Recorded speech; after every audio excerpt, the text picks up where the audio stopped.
Assalamualaikum warahmatullahi wabarakatuh. Nama saya Nabila Pramistiwi, NIM 230301094. Aprilia Dewi Nanda, NIM 230301088.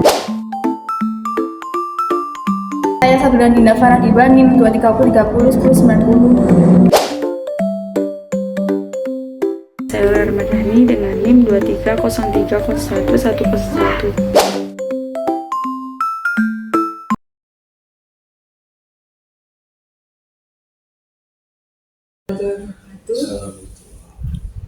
Perkenalkan, nama saya Ula Ramadhani. Saya dari Prodi Manajemen di Universitas Muhammadiyah Gresik. Sini saya bersama teman saya. Perkenalkan, nama saya Aprilia Dewi Nanda dari Universitas Muhammadiyah Gresik, jurusan Manajemen. Yang pertama saya ingin membahas tentang profil sekolahnya.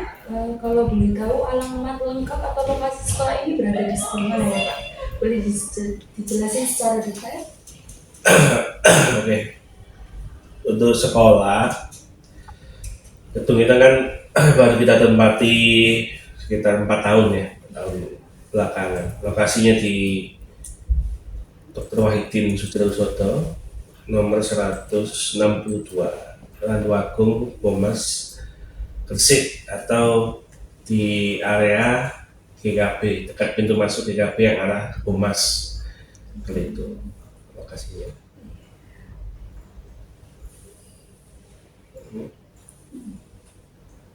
Yang selanjutnya, apa saja fasilitas utama yang tersedia di sekolah ini untuk mendukung pembelajaran?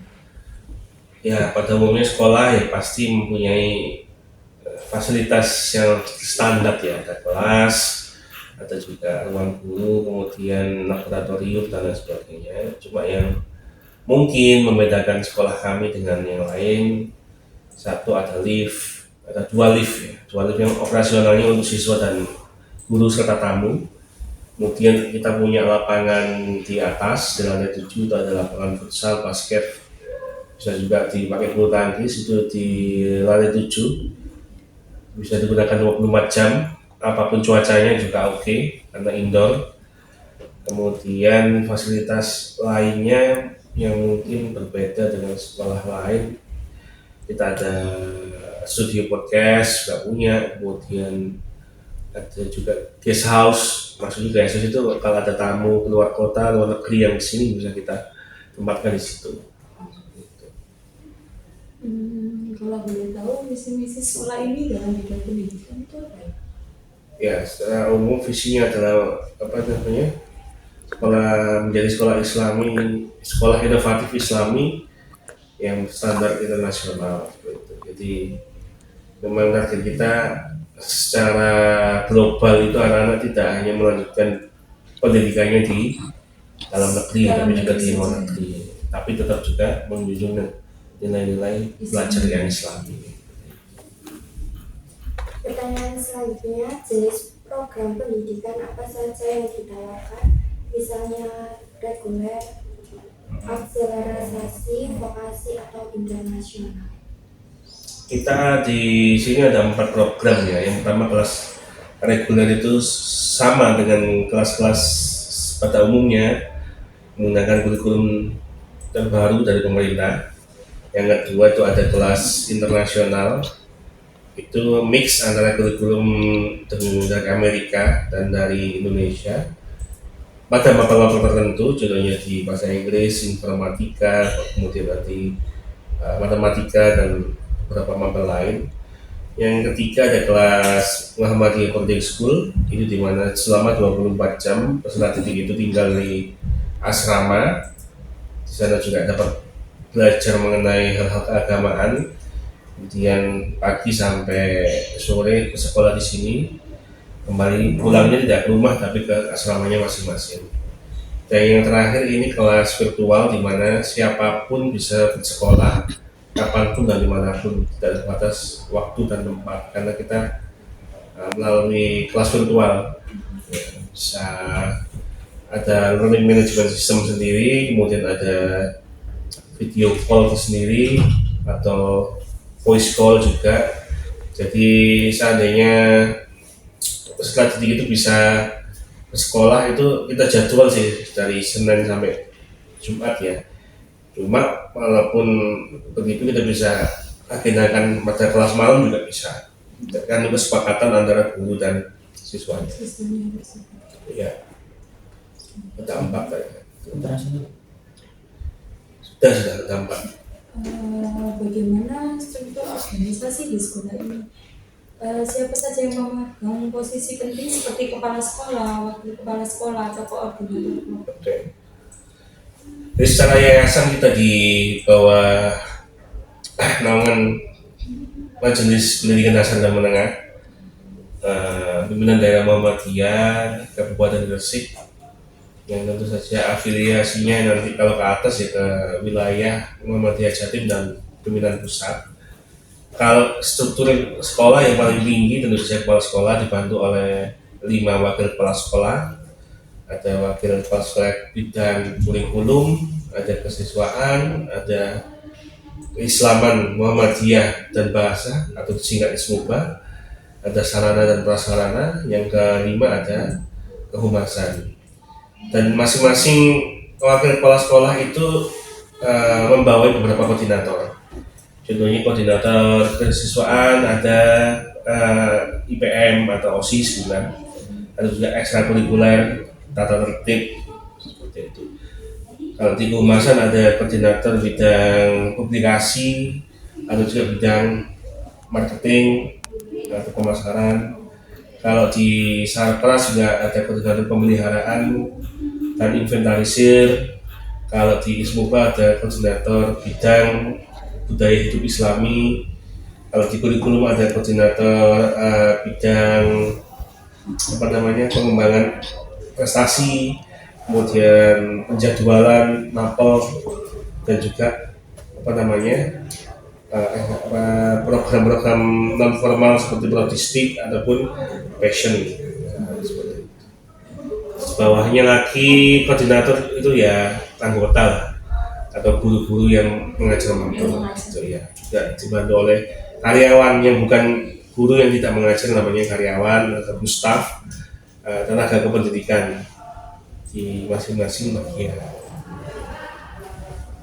Pertanyaan selanjutnya, berapa jumlah total tenaga pendidik, guru, dan tenaga kependidikan atau staff? Sampai dengan tahun ini sekitar 73. Untuk pembagiannya saya kurang hafal sih, ya sekitar gurunya ada 60 lah, atau selebihnya staf karyawan. Kalau kualifikasi tenaga pendidik yang dimiliki itu bagaimana? Kalau yang mengajar yang minimal S1, tentu saja punya sertifikat bisa ngajar, itu yang lebih utama ya.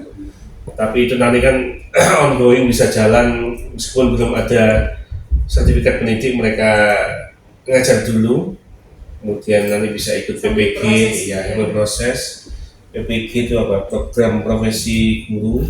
Kalau sudah lulus PPG dapat sertifikat pendidik. Tapi yang intinya kan kalau mau ngajar sini melalui berbagai macam tes, terutama ada tes micro teaching, itu tes mengajar, kemudian tes manajemen kelas, tes keislaman juga ada di sini karena lembaga Muhammadiyah, maka tes pengetahuan tentang Muhammadiyah juga perlu diketahui, dan juga tes emosional atau psikotes. Pertanyaan selanjutnya, bagaimana proses penerimaan siswa baru di sekolah ini? Tentu saja kita berdasarkan usia ya, usia minimal SMP atau lulusan SMP itu usia berapa, SMP atau sederajat ya tes, mereka bisa masuk atau mendaftar di sini, tentu saja dengan berbagai syarat dan ketentuan. Syarat dan ketentuannya apa saja ya, tentu saja mereka memilih program apa, bisa menyanggupi pembiayaan seperti apa, karena sekolah swasta itu murni dari peserta didik. Kemudian setelah itu mereka menjalani psikotes, minat bakat, kemudian juga ada sosialisasi program sekolah kepada orang tua mereka. Kalau sudah mantap atau komitmen sekolah di sini ya sudah, maksudnya komitmen secara niat finansial dan lain sebagainya sudah siap, ya silakan untuk melanjutkan sini. Kita juga menerima siswa inklusi maksudnya yang berkebutuhan khusus, karena kita memandang ini semua sekolah itu semua anak bisa menempuh pendidikan dan punya hak yang sama untuk belajar, bahkan tentu saja bisa sekolah sini dengan adanya guru bantu, didampingi guru bantu selama pembelajaran. Apa saja jenis inklusinya, ada secara fisik atau mental. Secara fisik ya tentu saja mungkin ada kekurangan di pendengarannya, di penglihatannya, atau ada bagian tubuh tertentu yang perlu untuk bantuan. Kalau secara mental ya macam-macam lah, ada yang mungkin autism, kemudian ADHD. ADHD itu biasanya sih antara apa yang dikatakan dan perbuatan itu kurang seimbang ya, maksudnya hiperaktif dan lain sebagainya, yang butuh perhatian tertentu, atau yang memang apa ya, ada memiliki sindrom tertentu lah yang butuh bantuan guru pendamping yang intinya membantu mereka mempelajari materi selama bersekolah di sini. Kalau metode atau kurikulum yang digunakan dalam proses pembelajarannya biasanya memakai kurikulum Tentu saja kita mengikuti pemerintah ya, Menteri Pendidikan yang menerapkan apa ya kita ikuti. Kalau sekarang kurikulum Merdeka, kalau kurikulum lokal ya dari Muhammadiyah juga ada, contohnya di pembelajaran Muhammadiyah, kemudian ada di pembelajaran Al-Islam. Itu mungkin berbeda dengan sekolah-sekolah lain karena ada misi-misi Muhammadiyah yang harus kita masukkan di situ. Yang lainnya sih tetap kita komit dengan kurikulum nasional. Pertanyaan selanjutnya, bagaimana sekolah ini mengidentifikasi kebutuhan dan keinginan siswa serta orang tua siswa? Oke. Nah, pertama harus wawancara dengan orang tua, dengan anak, maunya apa, keinginannya apa, harus kita sinkronisasi supaya tidak terjadi perbedaan. Kemudian anak juga nanti ketika kelas 10 di sini menuliskan cita-citanya, masa depanmu seperti apa lah, membuat sebuah proposal. Nah, itu nanti juga ditandatangani oleh orang tuanya sehingga sevisi semisi. Kemudian setelah itu ada psikotes, menentukan minat dan bakatnya. Maksudnya minat dan bakat itu pola pembelajaran mereka kan beda-beda, ada yang auditori, ada yang visual, ada yang kinestetik, ada yang alami, dan sebagainya. Itu disampaikan ke orang tua sehingga tidak ada kesalahpahaman selama sekolah di sini. Jadi identifikasinya ya seperti itu, kolaborasi dengan orang tua dan berdasarkan hasil wawancara dan psikotesnya. Apakah ada survei atau forum komunikasi dengan orang tua? Ada, jadi setiap forum online sih kita buatkan grup komunitas ya, komunitas wali murid sendiri, komunitas murid sendiri, ini namanya WhatsApp community.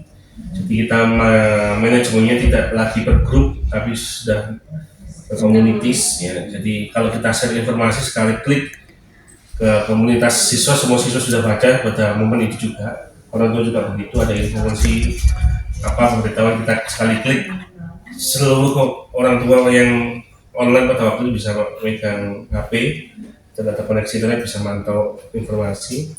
Selain itu dibantu untuk menegaskan melalui wali kelas, barangkali ada yang terlewat wali kelas punya bapak ibu, kita tadi sudah share informasi ini barangkali ada yang terlewat. Jadi secara 24 jam kita terkoneksi sih dengan orang tua melalui komunitas dan grup WhatsApp. Seperti itu. Kalau boleh tahu strategi promosi offline dan online-nya itu dilakukan melalui apa ya? Seperti pameran pendidikan atau kunjungan ke sekolah atau bagaimana? Secara survei kita sudah lakukan bahwa salah satu yang paling banyak siswa kesini adalah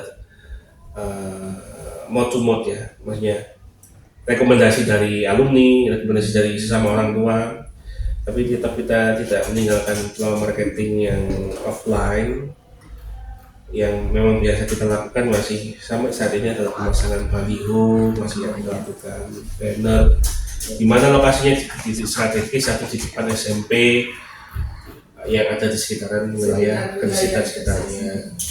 Kalau ada pameran pendidikan ya kita sekali lagi kalau melihat biayaan memungkinkan ya juga kita ikuti.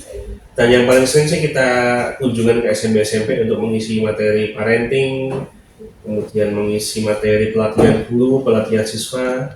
Siswa juga kita ajak ke sana untuk membimbing adik kelasnya dalam bidang olahraga, seni.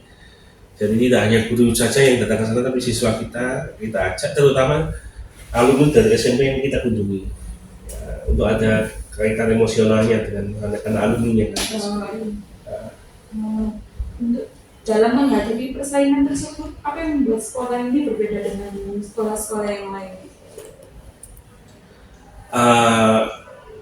Kalau persaingan sih pasti ya, apalagi lembaga pendidikan yang sekarang terutama swasta kan banyak yang bermunculan lah di wilayah sekitarnya. Ya tentu saja pelayanan harian kita berikan yang paling baik kan, karena mengajarnya juga menyenangkan. Kemudian kalau ada sesuatu yang dibutuhkan anak-anak ya kita coba fasilitasi. Kemudian hal-hal yang baik-baik kita sebarluaskan, tidak hanya prestasi ya, mungkin ada kabar baik apapun lah kita selalu kabarkan ke orang tua melalui berbagai sosial media, kemudian melalui grup WhatsApp untuk di-share ke berbagai teman-teman guru kan, ada grup RT dan lain sebagainya untuk bisa diketahui. Jadi kami menyebutnya sih kabar baik dari sekolah, apapun bentuk kabarnya, asalkan baik kita sebarluaskan. Untuk menjaga kepuasan, hubungan baik dan loyalitas terhadap pelanggan sekolah ini dan menjaga hubungan baik dengan alumni itu.